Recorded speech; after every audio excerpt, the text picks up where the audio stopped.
Fadaka, mouvement politique ayant soutenu la candidature de Sébastien Ajavon, a tenu un point de presse. Objectif ayé sur le projet de réhabilitation de Porto Novo, la capitale du pays. En République démocratique du Congo, Félix Prosper Basse, porte-parole civile de la mission des Nations Unies au Congo, MONUSCO, était face à la presse. Ses propos à suivre dans cette édition. L'État islamique en Afrique de l'Ouest, ex-Boko Haram, a l'intention de poursuivre ses activités sous les ordres d'Aboubacar Shekau. Une nouvelle vidéo a été rendue publique à cet effet.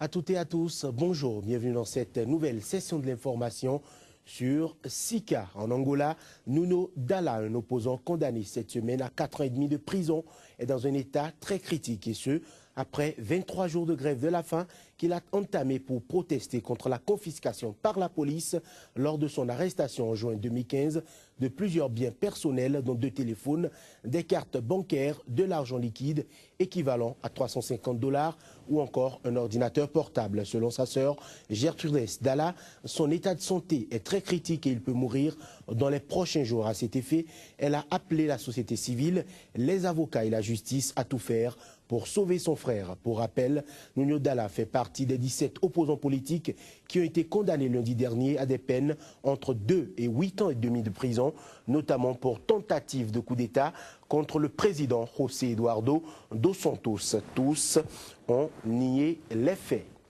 En Ouganda, la police a mis ce vendredi un terme à l'assignation à résidence de l'opposant historique Kizza Besigye. Ce dernier avait été arrêté et assigné à résidence il y a plus de mois après avoir contesté la réélection controversée du président Yoweri Museveni.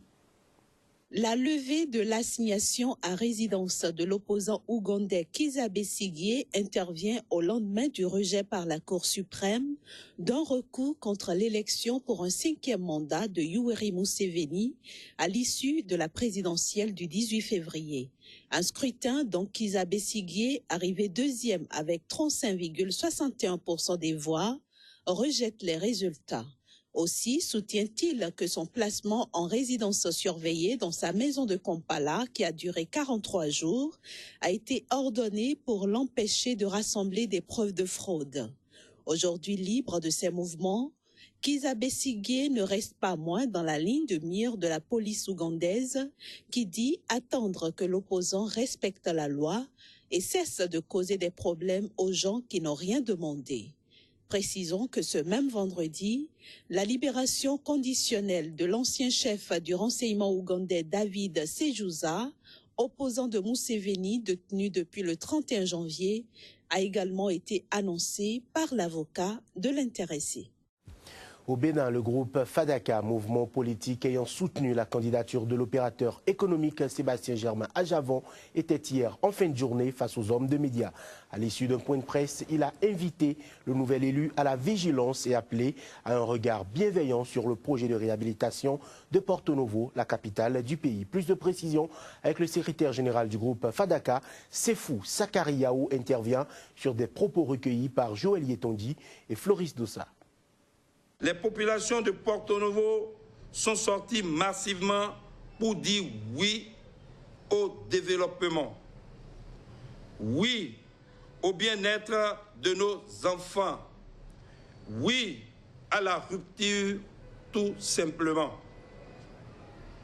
En témoignent les résultats du premier tour pour le compte du candidat Sébastien Germain Ajavon. Le respect du mot d'ordre de ce dernier et l'écrasante victoire du candidat Patrice Athanase Guillaume Talon. Une première dans l'histoire de Rogbonu depuis 1990, sous la direction éclatante de l'honorable Sophia Tchanou Aruna et de Madame Shakirat Wabi. Notre groupe Fadaka réitère par ma voix ses sincères félicitations au président Patrice Athanase Guillaume Talon. Nous profitons à cette occasion pour éviter le nouvel élu à plus de prudence. Il doit éviter certaines erreurs et surtout savoir choisir ses amis ou ses alliés. C'est aussi pour nous l'occasion de demander la réelle réhabilitation de la ville capitale de Porto Novo, notamment l'autoroute Carrefour-Sémé-Porto Novo. Le retour à Porto Novo des 5 grandes institutions de la République doit être réalité à l'ère de la rupture.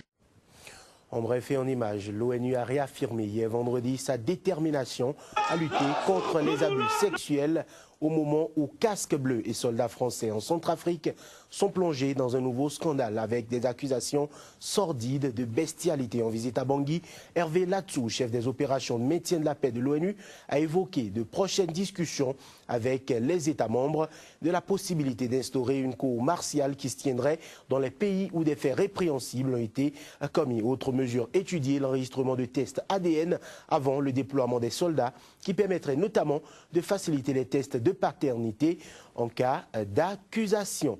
Mesdames, Messieurs, je l'annonçais en titre, en République démocratique du Congo, selon le porte-parole civil de la mission des Nations Unies au Congo, la MONUSCO partira du pays. Mais en attendant, l'ONU et l'État congolais souhaitent mettre en place des stratégies en vue de préserver la paix et la stabilité du pays. La dynamique de retrait serait déjà entamée, mais elle se fera graduellement. Félix Propebas intervient au micro de Yeyet Mavinga Nzao, notre correspondante sur place.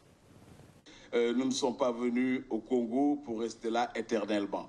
Il faudra bien qu'un jour, que la MONUSCO puisse partir. Ce dialogue stratégique a été initié l'année dernière et a été bloqué depuis à peu près le mois de novembre ou de décembre de l'année dernière. Et fort heureusement, grâce à la volonté de toutes les parties et aussi grâce à l'intervention de tous ceux qui sont concernés, intéressés, préoccupés par la situation politique et sécuritaire ici au Congo, ce dialogue a repris. Ce dialogue a repris et du 9 au 19, des experts qui sont réunis au sein d'un comité technique se sont réunis du 9 au 19 pour discuter des points essentiels concernant le retrait de la force de la MONUSCO. Mais je veux aussi vous dire tout simplement une chose, c'est-à-dire que la réduction étant quelque chose qui est inscrite dans la résolution précédente. Et à cause de cette inscription, la force s'était déjà engagée dans une dynamique de transformation de cette force dans l'optique d'une réduction des effectifs. Il faudra aussi considérer que ce n'est pas parce qu'on est 10 000, on est 20 000 qu'on est beaucoup plus efficace. Mais nous avons intégré cette nouvelle donne du Conseil de sécurité qui nous demande de nous préparer à partir. Et c'est pourquoi nous discutons avec les autorités congolaises. Et dans cette dynamique-là, nous avons déjà initié des mécanismes qui permettent à la force d'être beaucoup plus agile, d'être beaucoup plus mobile, d'être beaucoup plus opérationnelle et de répondre de manière effective aux préoccupations des populations. C'est dans ça que nous nous inscrivons, en accroissant nos moyens aériens, en accroissant nos moyens d'acquisition de traitement et d'exploitation de l'information, mais surtout aussi en nous appuyant sur nos partenaires congolais, parce que seuls nous ne pouvons rien faire, seuls sans la participation ou l'appui des populations civiles aussi, rien ne peut être fait. Donc nous sommes dans cette dynamique-là de retrait qui doit se faire, encore une fois, de manière progressive, de manière graduelle et de manière ordonnée. Car les acquis que la RDC a pu quand même engranger avec l'appui de la MONUSCO depuis une quinzaine d'années, ces acquis ne sont pas négligeables et il ne faudra pas qu'on puisse les perdre tout simplement dans un départ précipité. En Afrique du Sud, le président Jacob Zuma a reconnu vendredi avoir commis une faute constitutionnelle et promis qu'il rembourserait à l'État les frais de rénovation de sa propriété privée. Je respecte le jugement et m'y conformerai, a-t-il déclaré dans un discours retransmis à la télévision. Jacob Zuma a admis avoir agi de manière non conforme à la Constitution, insistant sur le fait qu'il n'avait jamais voulu violer délibérément la Constitution. Il n'a cependant pas évoqué un seul instant sa démission, tant réclamée par ses opposants. Au Nigeria, le groupe islamiste Boko Haram a affirmé ce vendredi dans une vidéo avoir l'intention de poursuivre ses activités sous les ordres d'Aboubacar Shekau, une sortie qui intervient une semaine après la parution d'une autre vidéo montrant un chef affaibli, semblant annoncer que sa fin était proche. Reportage. Dans la vidéo précédente, de mauvaise qualité, postée sur le site YouTube, Shekau, dont on distinguait vaguement les traits du visage émacié, affirmait, dans un débit relativement lent et sur un ton dénué du cynisme qui le caractérise d'habitude, que pour lui, la fin était venue. La nouvelle vidéo, également postée sur YouTube et dont on ignore où et quand elle a été tournée, est de bien meilleure qualité. Le califat de l'organisation État islamique, auquel Boko Haram a prêté allégeance en mars 2015, est mentionné à plusieurs reprises, ainsi que son chef, Aboubakar al-Baghdadi.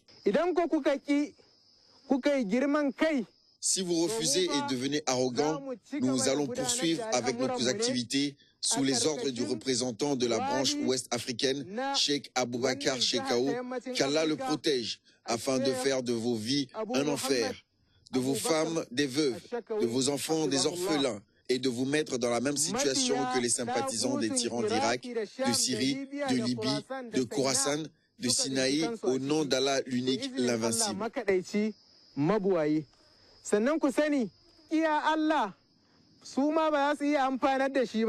Sachez qu'il n'y a pas de trêve, il n'y a pas de négociation, on ne dépose pas les armes, il n'y a pas de paix tant que vous ne nous rejoindrez pas et obéirez à Allah. Tant que vous suivrez le chemin des infidèles, nous nous révolterons contre vous.